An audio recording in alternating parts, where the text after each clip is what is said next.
हिमालय की शांत घाटियों में स्थित एक छोटे से आश्रम में स्वामी प्रज्ञानंद नाम के संत रहते थे।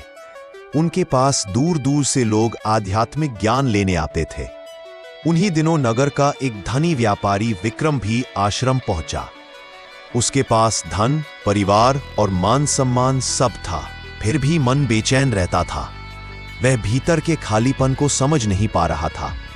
विक्रम ने संत से कहा कि वह शांति पाना चाहता है और स्वामी प्रज्ञानंद ने मुस्कुराते हुए उसे अगली सुबह नदी किनारे आने के लिए कहा। सूर्योदय से पहले विक्रम वहां पहुंचा, जहां संत पहले से बैठे उसका इंतजार कर रहे थे। उन्होंने विक्रम को एक मिट्टी का घड़ा दिया और उसे नदी में डुबोकर निकालने को कहा। जैसे ही घड़ा पानी से भरकर बाहर आया, संत बोले कि इसे उल्टा कर दो। विक्रम ने वैसा किया और घड़े का सारा पानी बाहर बह गया। तब स्वामी बोले कि यह घड़ा उसके मन जैसा है, जो इच्छाओं, अपेक्षाओं और बोझ से भरा रहता है। जब तक मन को खाली नहीं किया जाएगा, तब तक शांति उसमें जगह नहीं बना सकती।